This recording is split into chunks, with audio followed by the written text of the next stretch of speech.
اللہ کو حلال چیزوں میں سب سے زیادہ ناپسندیدہ ہے، مگر ہے حلال۔ اب وہ حلال کیوں ہے، اس میں کیا حکمتیں ہیں، وہ بھی میرا یہاں موقع نہیں ہے اس کے بیان کرنے کا، لیکن ہے ناپسندیدہ۔ اور دوسری بات یہ کہ ہر جائز کام کرنے کا نہیں ہوتا، غیرت اور حمیت کے بھی کچھ اصول ہوتے ہیں۔ تو شریعت تو یہ چاہتی ہے نا کہ میاں بیوی کا رشتہ جب بنائے تو ہمیشہ کے لیے ہو۔ اس میں اگر واقعی آپس میں نہ بن رہی ہو، دونوں میں سے کسی کی غلطی ہو اور وہ ہٹ دھرم ضدی ہو ایک، پھر اس کی غلطی کی بیس پہ طلاق دینا تو سمجھ میں آتا ہے۔ لیکن اس میں اس نفسیاتی بیچاری اگر بیوی ہو گئی ہے تو اس میں اس بیوی کا کیا قصور ہے؟ وہ تو کوئی بھی دماغی بیماری ہو جاتی ہے، کسی کو بھی کسی بھی وقت دماغی بیماری ہو سکتی ہے۔ تو اگر شوہر کو ہو جائے تو عورت کو چاہیے برداشت کرے، بیوی کو ہو جائے تو بیوی کو شوہر کو چاہیے برداشت کرے۔ تو یہ تو ایسے ہی ہو گیا کہ جیسے شوہر کے پاس جب بہت پیسہ ہوتا ہے تو بیوی وفا کرتی ہے، جب شوہر غریب ہو گیا، کھلانے پلانے کے پیسے نہیں ہیں، تو شریک حیات کو چاہیے تھا نا کہ اب غربت میں بھی اس کے ساتھ گزارا کرے۔ لیکن کیا انہیں لگا ہے کہ جی اب شوہر کے جاب چھوٹ گئی ہے تو چلو جی عورت کہتی ہے خلا دو مجھے طلاق دو، میں کہیں اور شادی کروں گی۔ تو جیسے یہ غیر اخلاقی حرکت ہے بھئی، یہ قدرت کی طرف سے بے روزگار ہوا ہے نا، جان بوجھ کر تو ایسا نہیں کر رہا۔ تو ایسے ہی جو بیماری قدرت کی طرف سے ہو تو میاں بیوی کو اس میں ایک دوسرے کے ساتھ وفا کرنی چاہیے۔ اور شوہر کے لیے تو وفا کرنا اس لیے بھی آسان ہے کہ اس کے پاس تو دوسری شادی کا بھی آپشن ہے، لیکن بہرحال وہ نہیں اگر کر سکتا تو میں یہ سمجھتا ہوں کہ یہ مشورہ دینا طلاق کا یہ بہت نامناسب ہے۔ نبی صلی اللہ علیہ وسلم نے فرمایا کہ اپنے بھائی کے لیے وہ پسند کرو جو اپنے لیے پسند کرتے ہو۔ آپ کی بیٹی اگر سسرال میں دماغی توازن خراب ہو جائے اس کا، یا کوئی بیماری ہو جائے، تو آپ یہ چاہیں گے کہ آپ کا داماد اس کو چھوڑ کے آپ کے گھر میں بٹھا دے؟ تو آپ کتنا برا سمجھیں گے اس داماد کو کہ یار ہم نے تو دی تھی رکھنے کے لیے، اور بیمار بھی انہی کے ہاں جا کے ہوئی ہے، اور ہم نے تو رکھنے کے لیے دی تھی اور شریک حیات بنا کے بھیجا تھا، اور ذرا یعنی ایک بیماری آئی ہے تو اس نے چھوڑ دی۔ تو یہاں ہی میاں بیوی کی وفا کا پتہ چلتا ہے کہ کون دکھ درد میں ایک دوسرے کا ساتھ دیتا ہے۔ تو دکھ درد میں ساتھ دیں گے تو پھر میاں بیوی ہیں، دکھ درد میں ساتھ نہیں دیتے تو گرل فرینڈ بوائے فرینڈ ہے۔ گرل فرینڈ بوائے فرینڈ میں ایسا ہوتا ہے کہ تھوڑا بڑا کوئی بھی تھوڑا سا آڑا ترشا ہو جائے تو چل بھائی فوراً بدلو رشتہ۔ تو میاں بیوی کے رشتے کو گرل فرینڈ بوائے فرینڈ کے رشتے سے جدا اور ممتاز رکھنا چاہیے، بہت ہی غیرت کے خلاف ہے۔ تو اب بھابھی کی یہ حالت ہے اور بیچاری کا کوئی پوچھنے والا نہیں ہے، تو اس کو اپنے بھائی کو طلاق کا مشورہ نہ دیں، بلکہ بھائی کو صبر کا مشورہ دیں، اور بھائی کو بولیں کوئی بات نہیں، ہم اس غم میں تمہارے ساتھ ہیں، برداشت کریں گے۔ رہا یہ مسئلہ کہ وہ بھابھی جو ہے وہ بہن کو کوٹتی ہے، پکڑتی ہے، دماغی ڈپریشن میں ہوتی ہے، یا کوئی اور خاندان والوں کو مارتی ہے، پیٹتی ہے، تو پھر بھائی کو چاہیے کہ بھابھی کے لیے الگ گھر کا انتظام کریں نا، تاکہ رشتہ داروں کے ساتھ یہ ظلم زیادتی نہ ہو۔ ایسا نہ ہو کہیں چاقو واقو مار دے کسی کو، اور زیادہ خدا نخواستہ حالت خراب ہے، پہلے تو علاج کی کوشش کریں۔ نبی صلی اللہ علیہ وسلم نے فرمایا ما انزل اللہ من داء الا انزل له شفاء، ہر بیماری کے اللہ نے علاج پیدا کیا ہے۔ تو ایسے موقع پہ کسی بھی اچھے نفسیاتی ڈاکٹر کو دکھائیں، نفسیاتی ڈاکٹر علاج کر لیتے ہیں، میڈیسن دے دیتے ہیں، کم از کم یہ شدت میں کمی آ جائے گی۔ ہوتا یہ ہے کہ ہمارے یہاں پراپر علاج ہی نہیں کیا جاتا، اور پھر جن چڑیل بھوت اور عاملوں کے چکر پہ ڈال کے اور کیس کو بگاڑ دیا جاتا ہے۔ تو کسی اچھے ڈاکٹر سے کنٹینیو مسلسل علاج کرائیں، اس کنڈیشن سے باہر نکل آئیں گی انشاءاللہ۔ میں نے دیکھے ہیں دنیا میں کچھ ایسے نفسیاتی مریض جو بہت زیادہ مار دھاڑ کرتے تھے، میڈیسن لینے سے کم از کم اس پوزیشن سے وہ نکل آتے ہیں۔ تو آپ اپنے بھائی کو یہ مشورہ دیں کہ بھابھی کا پراپر علاج کرائیں، ان کو گولیاں دیں، اور پھر بھی اگر یہ کنڈیشن ختم نہیں ہوتی تو الگ رکھیں۔ آخری حربہ یہ ہے طلاق کے بجائے کہ بہت زیادہ کنڈیشن خراب ہوتی ہے تو کسی نفسیاتی ہاسپٹل میں رکھ دیں۔ بعض پیشنٹ ایسے ہوتے ہیں ان کو گھر میں رکھنا بہت ڈینجرس ہوتا ہے، کیونکہ وہ تو دماغ کام نہیں کر رہا، چاقو مار دیتے ہیں، بعض دفعہ چھری مار دی کسی کو، قتل نہ ہو جائے کسی کو، تو اس میں زیادہ نقصان کا خطرہ ہوتا ہے، یا کوئی حادثہ ہو سکتا ہے ان کے ساتھ۔ تو پھر ایسے موقع پہ کسی نفسیاتی ہاسپٹل میں ایڈمٹ کرا دیں ان کو۔ تو میں نہیں سمجھتا ایسے موقع پہ طلاق کا مشورہ دینا چاہیے، یہ بے مروتی ہے، اور میاں بیوی میں جو ایک وفا والا رشتہ ہے اس کے ہی خلاف ہے۔ قسطوں پر گاڑی خرید کر بیچ دینا۔ آصف صاحب گجرات انڈیا سے پوچھتے ہیں قسطوں پر گاڑی لے کر بیچ دینا اور پھر اس کی قسطیں ادا کرتے رہنا یہ جائز ہے یا نہیں؟ جائز ہے اگر قسطوں پہ ہو، بینکوں سے جو عام طور پر مل رہی ہوتی ہیں وہ قسطوں پر ہوتا ہے، لیکن اس میں سود ایڈ ہوتا ہے کہ جیسے جیسے لیٹ پیمنٹ ہوگی تو آپ پہ وہ قسط بڑھتی چلی جائے گی۔ تو اگر واقعی صحیح طریقے سے قسطوں پہ گاڑی خریدی ہے کسی نے، کسی شخص سے خریدی ہے، یا اسلامی بینک تو بیچنا ہی نہیں دے گا آپ کو نا، وہ قسطوں پہ جب دیتا ہے تو اس میں گاڑی بینک کی ملکیت میں ہوتی ہے، وہ رینٹ لے رہا ہوتا ہے آپ سے۔ لیکن اگر واقعی سچی مچی میں کہیں قسطوں پہ آپ نے گاڑی لی ہے کسی شخص سے، تو آپ اس کو خرید کے قبضے میں لے کے بیچ سکتے ہیں آگے، بلکہ یہ کیش اماؤنٹ حاصل کرنے کا ایک بہترین طریقہ ہے کہ آپ نے گاڑی خریدی قسطوں پہ، ذرا مہنگی خریدی اور اس کو کیش پہ سستی بیچ دی، تو یہ آپ کا پروفٹ ہے، یہ جائز پروفٹ ہے، لیکن قبضے میں لینے کے بعد بیچیں۔ نابالغ کی موت کی دعا کرنا۔ بنت حوا سندھ سے پوچھتی ہیں، میری چھوٹی بہن 11 سال کی ہے، میری والدہ بیمار رہتی ہیں، ہم سب بہن بھائی شادی شدہ ہیں، ہماری والدہ چھوٹی بہن کے لیے دعا کرتی ہیں کہ وہ بالغ ہونے سے پہلے ہی مر جائے تاکہ ان کے لیے سفارش کا ذریعہ بنے، عجیب، بغیر حساب کتاب کے جنت میں چلی جائے تاکہ وہ دنیا میں اس کی طرف سے ذمہ داریوں سے فارغ ہو جائیں، اور موجودہ دور کے فتنوں سے بھی ڈرتی ہیں، تو کیا نابالغ بچی کی موت کی دعا کرنا جائز ہے؟ عجیب بات ہے، اماں اپنے بچی کے لیے دعا کر رہی ہیں، یہ تو دعا نہیں ہے، تو بد دعا ہے۔ بچی کی زندگی کے لیے دعا کریں، اللہ اس کو خوشیاں دے، جو اللہ نابالغ بچی کو موت دے سکتا ہے وہ بلوغت کے بعد خوشیاں بھی تو دے سکتا ہے نا، تو یہ الٹی دعا کیوں کی جا رہی ہے کہ بغیر حساب کتاب کے جنت میں چلی جائے؟ آپ یوں دعا کریں کہ اللہ اس کو بلوغت دے اور اس کو لمبی عمر دے اور نیک اعمال کی توفیق دے تاکہ حساب و کتاب کے بعد بھی جنت میں جائیے۔ تو نابالغ بچے کو جو جنت ملے گی وہ بالغ جس نے اعمال کیے ہوں گے اس جیسی جنت تھوڑی ملے گی۔ جو بالغ لوگ نیک عمل کر کے جنت میں جائیں گے وہ جنت تو بہت اعلیٰ درجے کی جنت ہوگی۔ اور رہا یہ مسئلہ کہ نابالغ بچہ تاکہ ہماری سفارش کرے، تو یوں دعا کریں، اللہ یہ بالغ ہو اور اتنے نیک اعمال کرے کہ تو اس کی سفارش ہمارے حق میں قبول فرما۔ یہ بات تو ٹھیک ہے کہ نابالغ بچہ سفارشی بنتا ہے، لیکن بالغ کے اگر اچھے اعمال ہوں گے وہ بھی تو سفارشی بنتا ہے نا، تو بالغ کی دعا مانگ لیں کہ اللہ اس کو بالغ بھی کرے اور نیک بھی بنائے اور اچھے اعمال کی توفیق دے۔ مسئلہ سارا یہ ہے کہ ہمارے ہاں بچیوں کے رشتوں کے مسائل ہیں، جس کی وجہ سے ماں باپ یہ سب کچھ کرنے پر، سوچنے پر مجبور ہو جاتے ہیں۔ رشتوں کے بڑے مسائل ہیں، بچیاں بوجھ بنتی جا رہی ہیں۔ اگر ان کو آپ ایجوکیشن پہ خرچ کرتے ہیں، خوب پڑھاتے ہیں لکھاتے ہیں، اول تو غریب آدمی کے پاس ایجوکیشن کے پیسے ہی نہیں ہوتے اور وہ غریبوں والے اسکول میں داخل کر کے بیڑا نہیں غرق کرنا چاہتا اپنے بچیوں کا، تو اچھے اسکولوں میں کے لیے پیسہ چاہیے، جب پیسہ نہیں ہوتا تو ڈپریشن میں جاتے ہیں، کیونکہ جب پیسہ نہیں ہے تو بچے کی تعلیم نہیں ہے، تعلیم نہیں ہے تو بچی کے رشتے ہی نہیں آتے اچھی جگہوں سے، وہ بوجھ بنتی ہے سوسائٹی پہ، یعنی ماں باپ کا یہ خیال ہوتا ہے۔ اور جب تعلیم کے پیسے ہوتے ہیں تو پھر یہ خطرہ ہوتا ہے کہ ہم نے اچھی ایجوکیشن دلائی، باہر کا ماحول بہت خراب ہے، ایسا نہ ہو بوائے فرینڈ کے چکر میں پھنس جائیے اور ڈرگس میں آ جائے، یونیورسٹیوں کا جو حال چل رہا ہے آج کل۔ اور اگر وہ خراب نہیں ہوئی، اچھی تعلیم تربیت بھی ہو گئی، تو ماں باپ کا سارا پیسہ خرچ ہوا، استعمال سسرال کرتا ہے۔ آپ نے اپنی بچی کو پڑھا لکھا کے ڈاکٹر بنایا، رخصت ہو کے جائے گی، مزے سسرال اڑائے گا۔ تو بچیوں کا کوئی ہماری سوسائٹی میں نا اس گندے کلچر کی وجہ سے کوئی ماں باپ کے لیے تو کوئی وہ رہا ہی نہیں ہے، وہ یعنی ایک طرح سے بوجھ بنا کے پیش کر دیا اس کو ہماری سوسائٹی نے۔ تو جب آپ نکاح کو پروموٹ کرتے ہیں تو آپ دیکھیں جن علاقوں میں زیادہ شادیوں کا رواج ہے، جلد نکاح کا رواج ہے، وہاں لڑکیوں کے لیے اتنے اچھے اچھے خاندانوں کے رشتے آتے ہیں کہ ایجوکیٹڈ نہ بھی ہو، جاتی پڑھی لکھی فیملی میں ہی ہے، وہ غریب ہوگی لیکن جائے گی مالدار فیملی میں۔ تو اس کو پروموٹ کرنا چاہیے تاکہ ہماری سوسائٹی میں بچیاں بوجھ نہ سمجھی جائیں۔ اب تو عجیب ہی حساب ہوتا ہے، لوگ بچی کی پیدائش پہ لوگوں نے خوش ہونا چھوڑ دیا ہے، یہ جہالت ہے۔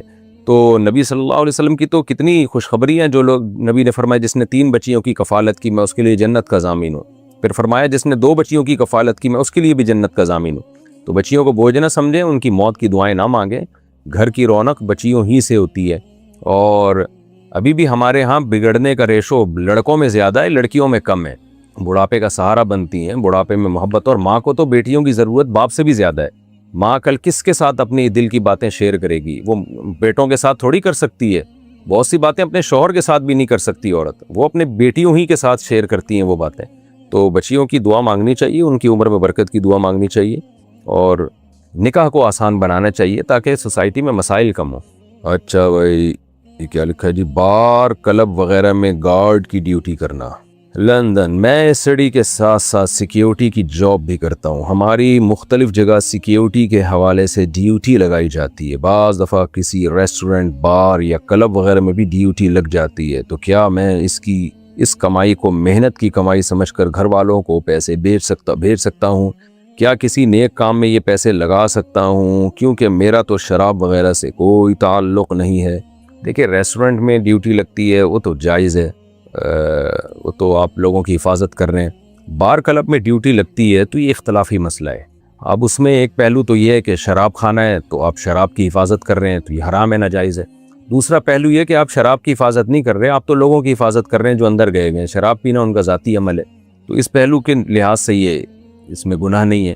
لیکن اتنی بات تو ہے کہ مکروہ، ناپسندیدہ اور یعنی شریعت کے مزاج کے بالکل خلاف عمل ہے۔ لوگوں کی حفاظت کرنا، چاہے وہ شراب ہی پی رہے ہوں، تو حفاظت اس لحاظ سے کہ انسانی جان کی حفاظت تو کی جائے گی نا. یہ کوئی شراب پی رہا ہے تو شریعت میں یہ تو نہیں ہے کہ اس کو بم سے اڑا دو یا قتل کر دو. تو اس حیثیت سے کسی انسان کی حفاظت یہ ایسے ہی ہے جیسے کوئی شخص اپنی گارڈ کے طور پہ آپ کو رکھتا ہے کہ میری حفاظت کرو، اور پھر وہ غلط کام بھی کر رہا ہے، کوئی گناہ بھی کر رہا ہے، تو آپ اس گناہ میں اس کی معاورت کرنے والے نہیں کہلائیں گے. آپ یہ کہلائیں گے بھئی آپ تو ایک انسانی جان کی حفاظت کر رہے ہیں. تو شراب کھانے کے بعد بھی کوئی چوکیداری کر رہا ہے تو اس پہلو سے دیکھا جائے کہ وہ ایک انسانی جان کا محافظ ہے، تاکہ اس میں کوئی ایسا کام نہ ہو جائے کہ انسانی جان ہلاک ہو جائے. تو اس پہلو سے یہ عمل جائز ہے.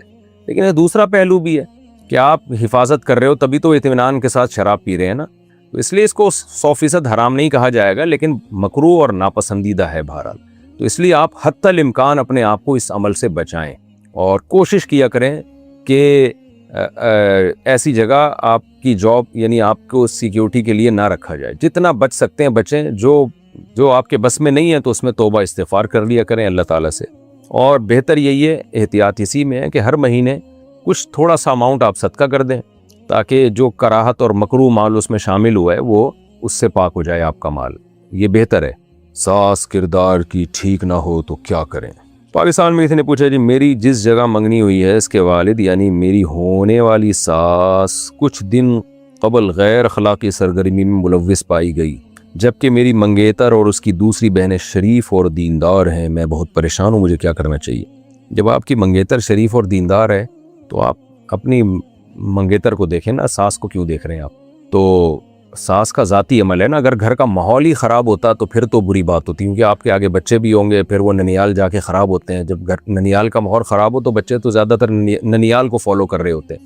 لیکن ساس کا پرسنل معاملہ ہے تو پھر پرسنل معاملات کی بیس پہ کسی اتنا زیادہ اس کو سیریس نہیں لینا چاہیے. وہ جانے اللہ جانے. تو ان بیسس پہ منگنی نہیں توڑنی چاہیے. ہاں، منگنی ہونے سے پہلے ایسی چیزیں سامنے آتی ہیں تو انسان احتیاط سے کام لیتا ہے کہ ایسا نہ ہو کہ ساس کے اثرات بچیوں میں بھی ہوں. تو یہ میرا مشورہ ہے، کوئی شرعی حکم نہیں بیان کر رہا. شرعی حکم تو یہ ہے کہ جائز ہے شادی کرنا. اب مشورہ کے طور پر میں آپ سے کہہ رہا ہوں کہ میرا خیال ہے کہ اس کو اس بیس پہ رشتہ نہیں توڑنا چاہیے آپ کو. اور اپنی وائف کو جب آپ شادی ہو جائے تو تھوڑا سا ریزرو رکھیں اپنی اس کی ساس یعنی اس کی والدہ سے. اس کو یہ کہیں کہ بھئی تھوڑا ریزرو رہو ان سے، کیونکہ بعض دفعہ یہ جب چیزیں لیک ہوتی ہیں تو پھر بچوں پہ بھی برے اثرات آتے ہیں. وہ کہتے ہیں ہماری اماں ایسی تھی تو ہم نے اگر یہ کر لیا تو کیا ہوا. اس کے اثرات آنے کا خطرہ ہوتا ہے. غیر ذات میں چھپ کر نکاح کرنا. ارباز دہلی سے پوچھتے ہیں لڑکی خان ہے لڑکا شیخ ہے، سب سے چھپ کر نکاح پڑھوایا گواہوں کی موجودگی میں، تو کیا نکاح ہو گیا؟ بھائی لڑکی خان یا لڑکا شیخ ہے تو اس میں تو کفات کا مسئلہ نہیں ہے، خاندانی لحاظ سے کوئی زیادہ فرق نہیں ہے. اب باقی چیزوں میں دیکھا جائے گا، کیونکہ حدیث میں آتا ہے کہ ولی کی اجازت کے بغیر نکاح نہیں ہوتا. اور حنفیہ کے نزدیک اس حدیث کا مطلب ہے کہ غیر کفو میں اگر برابر ہم پلہ ہے تو پھر ہو جاتا ہے، اگرچہ یہ بھی بری حرکت ہے، معیوب حرکت ہے. اس کو پروموٹ نہیں کرنا چاہیے کہ لڑکی اپنے باپ اور بھائی کی اجازت کے بغیر کہیں نکاح کرے. تو اس لیے اب اس میں بہتر یہی ہے کہ لڑکا اور لڑکی پورے حالات بتا کر استفتاء لیں، کہیں سے فتویٰ لیں پورے حالات، تاکہ پتہ چلے کہ یہ لڑکا لڑکی کے جوڑ کا ہے یا نہیں، مالی لحاظ سے بھی، خاندانی لحاظ سے بھی، دینی لحاظ سے بھی اور نسب کے لحاظ سے بھی. ہر لحاظ سے وہ پوری ڈیٹیل بتائیں تو پھر پتہ چلے گا. ایسے فتویٰ نہیں دیا جا سکتا. انڈیا سے کسی نے پوچھا ہے نیٹ ورک مارکیٹنگ میں کام کرنا کیسا ہے، اس میں کمیشن ملتا ہے یا کمیشن لینا کیسا ہے؟ اچھا بھائی، اس میں جن لوگوں کو ہم جوڑ رہے ہیں اگر وہ آگے نہیں جوڑ پاتے تو اس سے وہ ہمیں غلط بولیں گے. یہ نیٹ ورک مارکیٹنگ پہ ہم نے بہت تحقیق کیا، جائز نہیں ہے یہ. اس پہ میں کئی بار فتویٰ دے چکا ہوں، اور بڑے بڑے اداروں کا فتویٰ ہے، دارالعلوم کرنگی کا، بنوری ٹاؤن کا، جامعہ الرشید کا، سب کا فتویٰ بھی یہی ہے کہ یہ جائز نہیں ہے. اس کی ڈیٹیل بھی کئی بار بیان کی جا چکی ہے. تو اس میں کمیشن لینا بھی جائز نہیں ہے. بیوی کی دھمکیاں. پاکستان سے کسی نے پوچھا ہے میں سیکنڈ میرج کرنا چاہتا ہوں، میں معاشی اور ہر لحاظ سے انصاف کر سکتا ہوں اور میری پوری کوشش ہوگی کہ میں انصاف کروں. میری بیوی کافی مذہبی ہے. میں نے اپنی وائف سے ڈسکس کیا کہ فتنوں کا دور ہے اور مجھے ضرورت بھی ہے، مجھے ڈر رہتا ہے کہ میں حرام یا بدنظری میں نہ لگ جاؤں، اور بیوی کو انصاف اور برابری کا بھی یقین دلایا. لیکن میری بیوی نے صاف کہہ دیا کہ اگر آپ نے دوسری شادی کی تو میں علیحدہ ہو جاؤں گی، خلا لے لوں گی اور بچوں کو اپنے ساتھ لے جاؤں گی، اور آپ سے ملنے بھی نہیں دوں گی کیونکہ بچوں پر میرا حق ہے، میں ماں ہوں ان کی. مجھے اپنی بیوی اور بچوں سے پیار ہے، مگر دوسری شادی میری ضرورت ہے، گناہ میں مبتلا ہونے کا خطرہ ہے، میری رہنمائی فرمائے. تو جو ڈر گیا وہ مر گیا. خوب سمجھ لیں، دھمکیوں میں جو آ گیا تو وہ کچھ بھی نہیں کر سکتا. جب آپ مالدار بھی ہیں تو پھر میں نہیں سمجھتا کہ ایک عورت آپ کے مال سے استفادہ کرے، بلکہ اور بھی عورتوں کو آپ ان کی کفالت بھی کریں۔ عورت تو کبھی بھی نہیں چاہتی میرے اوپر سوکن آئے، لیکن اللہ نے جو قانون بنایا ہے 4 شادیوں کا، وہ اس لیے کہ اور بھی تو دنیا میں عورتیں پڑی ہوئی ہیں نا جن کو شوہر چاہیے، ان کا کیا ہوگا؟ وہ نااہلوں سے شادی کریں گی، مالدار عورتیں پھر غریبوں سے شادی کریں گی، پھر ایڈجسٹ ہی نہیں ہو پائیں گی۔ تو جب اللہ نے آپ کو وسائل بھی دیے ہیں تو پھر کسی کی دھمکیوں میں نہیں آنا چاہیے۔ اللہ کا حکم ہے فَانكِحُوا مَا طَابَ لَكُم مِّنَ النِّسَاءِ مَثْنَىٰ وَثُلَاثَ وَرُبَاع، کہ تم نکاح کرو 2 3 عورتوں سے جو تمہیں پسند آئیں۔ ہاں اگر عدل نہیں کرو گے تو پھر گنہگار ہو گیا۔ تو اگر آپ سمجھتے ہیں کہ آپ دونوں کے حقوق ادا کر سکتے ہیں تو پھر اس زمانے میں پھر بیوی کی دھمکیوں میں نہیں آنا چاہیے۔ اس کی وجہ یہ ہے کہ جتنے لوگ نہیں کر رہے، دھمکیوں کے خوف سے ہی تو نہیں کر رہے نا۔ اگر ان کی بیویاں کہہ دیں آپ کر لیں تو کون پھر چھوڑے گا؟ ہر آدمی کرے گا، وہ تو بیوی ہی کا مسئلہ ہوتا ہے۔ اس سے نقصان یہ ہو رہا ہے سوسائٹی میں زنا بہت تیزی سے پھیل رہا ہے، اور صرف مردوں میں نہیں، جن لڑکیوں کو شوہر نہیں مل رہے وہ کہاں جائیں گی؟ آپ دیکھیں سوسائٹی میں سروے کر کے دیکھیں، بیڑا غرق ہو گیا لڑکیوں کا۔ بیٹیاں باپوں پہ بوجھ بن گئی ہیں۔ بیٹی پیدا ہوتے ہی ماں باپ پریشان ہوتے ہیں کہ اس کا ہوگا کیا، اتنے سخت حالات خراب ہو گئے۔ تو اس لیے اس میں کسی کی دھمکیوں کے اثر میں نہیں آنا چاہیے۔ بیوی کو محبت سے سمجھا دیں کہ میں آپ سے محبت کرتا ہوں، کرتا رہوں گا، اور میرے دل میں آپ کی ویلیو کم نہیں ہوگی، اور پھر آپ شادی کر لیں، بتا دیں۔ اگر اس نے خلا لینا ہوگا تو ویسے اصولی طور پر تو خلا ہوتا ہی نہیں ہے اس طریقے سے۔ اگر عورت کورٹ سے خلا لے لے گی وہ شرعاً کالعدم ہے، کہیں اس بیس پہ نکاح کرے گی تو وہ نکاح نہیں ہوگا، وہ زنا ہوگا، جب تک آپ خلا نامے پہ سائن نہیں کریں گے۔ دوسری بات یہ کہ بچوں پہ یہ کہنا کہ ماں کا حق ہے، ماں کا بھی حق ہے، باپ کا بھی حق ہے، دونوں کا حق ہے۔ تو جب بچے چھوٹے ہوتے ہیں تو ماں کے پاس رہتے ہیں، جب بڑے ہوتے ہیں 9 سال کے ہو جائیں اور لڑکا 7 سال کا ہو جائے تو پھر باپ کا حق ہے، اور بالغ ہونے کے بعد دونوں طرف جہاں چاہے بچے رہیں۔ تو اور تربیت میں باپ ہی کو اللہ تعالیٰ نے اس نیچرل جو گارڈین ہے وہ باپ کو بنایا اللہ تعالیٰ نے، اطاعت باپ کی ہوگی، لیکن رہیں گے ماں کے پاس بھی باپ کے پاس بھی۔ تو یہ جو حساب کتاب ہے نا، اگر ہم اسی طرح خواتین کی باتوں میں آتے رہے جیسے کہ آتے ہیں، نبی صلی اللہ علیہ وسلم نے ارشاد فرمایا، صحیح بخاری کی حدیث ہے، لن یفلح قوم ولوا اہم امورہم الی المرأة، وہ قوم ہرگز کامیاب نہیں ہو سکتی جو اپنے اہم معاملات عورت کے سپرد کر دے۔ خواتین یہ بات سن کے غصہ تو کرتی ہیں کہ یہ کیا بات ہوئی کہ ہمارے خلاف حدیث جا رہی ہے، تو آپ کے حق میں بھی تو بہت ساری حدیثیں ہیں نا۔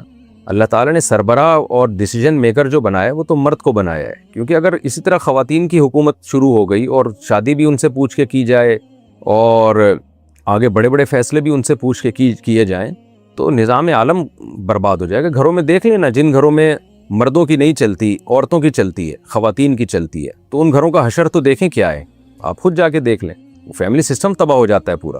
تو اللہ تعالیٰ نے مرد اور عورت دونوں کی نیچر کو دیکھ کے احکام نازل کیے۔ عورت کے حقوق میں اللہ نے یہ نہیں کہا کہ اس کو سربراہ بناؤ، بلکہ عورت کے حقوق میں یہ ہے کہ اس کو رسپیکٹ دو، اس کو محبت دو، اس کے حقوق پورے کرو۔ جیسے ہمارے نبی صلی اللہ علیہ وسلم اپنی زوجہ حضرت عائشہ سے محبت کرتے تھے۔ امی عائشہ فرماتی ہیں، جہاں سے میں پانی پیتی تھی برتن میں، جس جگہ سے، اسی جگہ سے نبی صلی اللہ علیہ وسلم اپنے منہ لگا کے پانی پیا کرتے تھے۔ کسی نے حضرت عائشہ کی دعوت کی، نبی صلی اللہ علیہ وسلم کی دعوت کی، تو آپ نے فرمایا جب تک میری زوجہ عائشہ کو نہیں بلاؤ گے میں نہیں جاؤں گا دعوت میں۔ 3 دفعہ ان صحابی نے دعوت دی، تینوں دفعہ نبی نے یہ فرمایا کہ جب تک میری زوجہ کو نہیں بلاؤ گے میں نہیں آؤں گا۔ تیسری دفعہ میں انہوں نے کہا کہ ٹھیک ہے جی آپ اپنی زوجہ کو بھی لے آئیں۔ تو محبت دینی ہے عورت کو، لیکن سربراہ نہیں بنانا۔ نبی صلی اللہ علیہ وسلم گھر میں سربراہ پیغمبر ہی تھے۔ تو آج ہو یہ گیا ہے کہ محبت تو دیتے نہیں ہیں، باپ بنا لیتے ہیں اس کو۔ تو محبت دینی چاہیے، باپ بنانے کا حکم نہیں ہے، اس کو سربراہ بنانے کا حکم نہیں ہے۔ تو سربراہ گھر کے مرد ہی ہوں گے، ڈیسیجن میکر مرد ہی ہوں گے، ڈیسیجن پاور بھی مردوں کے پاس ہی ہونی چاہیے، ورنہ سارا نظام تباہ ہو جائے گا۔ اور اس میں عورت کا بھی فائدہ ہے، اگر آپ مرد میں ڈیسیجن پاور نہیں ہے، وہ فیصلہ نہیں کر پاتا، تو اس میں نقصان کس کا؟ عورت کا ہی ہو رہا ہے نا۔ اب آپ بیوی کی دھمکیوں میں آ کے اگر جس طرح سے آج کل مرد کیا کر رہے ہیں، دوسری شادی نہیں کر رہے، تو نقصان کس کا؟ مرد کا تھوڑی ہو رہا ہے، عورت کا نقصان ہو رہا ہے۔ دوسری شادی کر کے پھنستا تو مرد ہے، فائدہ تو عورت کو ہوتا ہے، جو دوسری بیوی بنتی ہے، تیسری بیوی بنتی ہے، چوتھی بیوی بنتی ہے، اس کو ایک کفالت کا انتظام ہوتا ہے، اس کی حلال تسکین کا ذریعہ بنتا ہے مرد، اس کے اولاد کا کفیل ہوتا ہے، ذمہ دار ہوتا ہے، تو اس کو تو بہت سارے فائدے حاصل ہوتے ہیں۔ تو یہ فائدے عورت ہی کو تو حاصل ہوتے ہیں نا، تو عورت ہی عورت کا نقصان کر رہی ہے ہماری سوسائٹی میں۔ تو اس لیے میں پھر بھی یہ کہتا ہوں، بہرحال یہ عورت کی نیچر ہے، وہ سوگن برداشت نہیں کرتی، اور یہ اس کی نیچر کا حصہ ہے۔ تو عورت کو دھمکیاں دینے دیں، بیوی کو دھمکیاں دینے دیں، وہ اگر دھمکیاں دیتی ہے تو سمجھیں یہ نیچرل ہے۔ کوئی عورت یہ نہیں کہتی کہ آپ جائیں کائنڈلی ایک اور شادی کر لیں، تو ایسا عورت پہ اچھا بھی نہیں لگتا اور کہنا بھی نہیں چاہیے. عورت کی محبت کا تقاضا یہی ہے کہ بھائی آپ صرف میرے ہیں, ٹھیک ہے, یہ اس کی محبت ہے. متنبی ایک شاعر ہے نا, اس نے کہا تھا لِأَحِبَّتِي أَن يَمْلَؤُوا بِالصَّافِيَاتِ الْأَكْوَبَ وَعَلَيْهِمِ أَن يَشْرَبُوا وَعَلَيَّ أَلَّا أَشْرَبَ, کہ شراب خانے میں جاتا تھا تو اس کے دوست اس کو بھی پلاتے تھے شراب پیو, یہ شراب نہیں پیتا تھا. تو یہ کہتا تھا میرے دوستوں پر یہی لازم ہے کہ مجھے پلانے کی کوشش کریں, کیونکہ ان کو شراب سے محبت ہے تو وہی ان کا اکرام اسی میں ہے کہ مجھے پلائیں, لیکن مجھ پر ہے کہ میں نہ پیوں کیونکہ میں شراب کو گندا سمجھتا ہوں. تو بیوی پر یہی ہے کہ وہ آپ کو دوسری شادی سے روکے, اس کی محبت کا تقاضا ہے, اور آپ کی مردانگی کا تقاضا یہ ہے کہ آپ نہ رکیں. تو اب محبت اور مردانگی میں مقابلہ ہو رہا ہے, تو اب دیکھتے ہیں کون جیتتا ہے اس میں.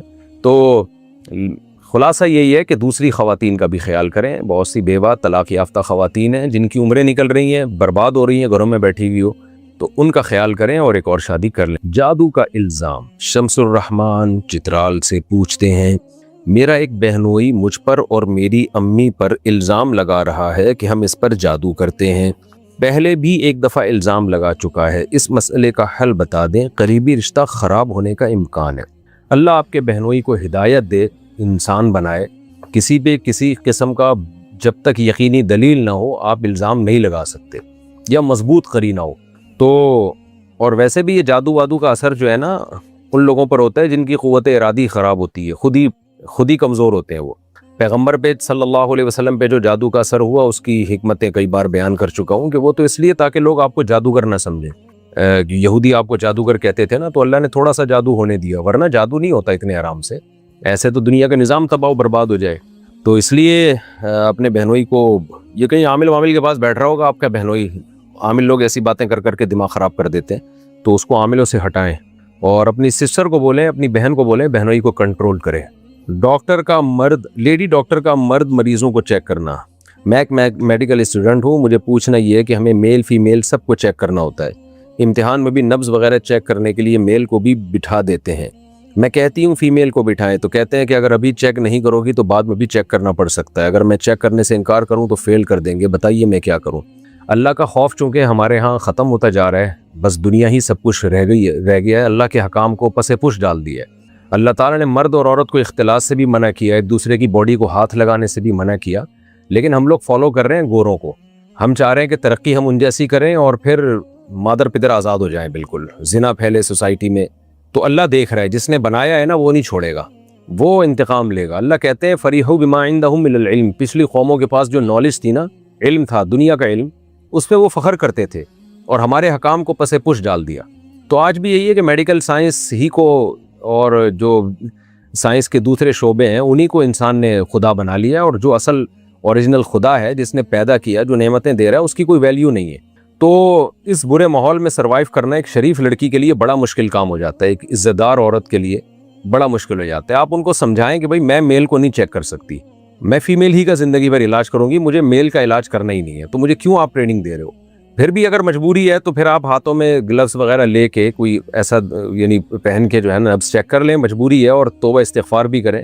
اور جیسے ہی آپ یعنی اس ایجوکیشن سے فارغ ہوں تو پھر آپ یہ عزم کریں کہ میں مردوں کا علاج نہیں کروں گی, میں صرف خواتین کا علاج کروں گی.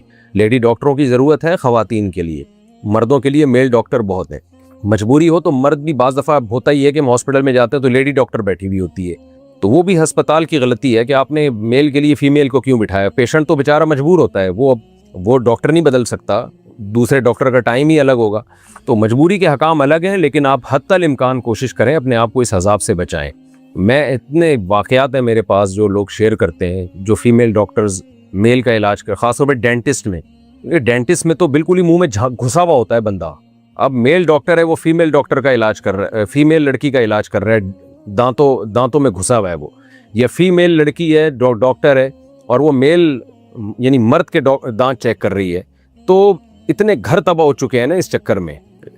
یعنی ہمارے پاس ایسے کیس آئے ہیں کہ ایک خاتون نے کہا کہ میرا شوہر چونکہ ڈینٹسٹ ہے, وہ لڑکیوں کے دانت چیک کرتے کرتے نا ان کے گھر تک پہنچ جاتا ہے, اور کیا کچھ ہو رہا ہے سوسائٹی میں, ساری باتیں اوپن ہوتی بھی نہیں ہیں. تو میں بدگمان نہیں کر رہا آپ کو ڈینٹسٹ سے کہ ڈینٹسٹ سارے خراب ہوتے ہیں, لیکن ہم خرابی کے اسباب کیوں اختیار کریں, خرابی کے اسباب کیوں اختیار کریں. تو اللہ کا خوف ختم ہو گیا، اللہ تعالیٰ نہیں چھوڑے گا. اللہ نے کہا ہے کہ تمتعوا فإن مصيركم إلى النار، اڑاؤ مزے، آنا تم نے جہنم کی آگ کی طرف ہی ہے.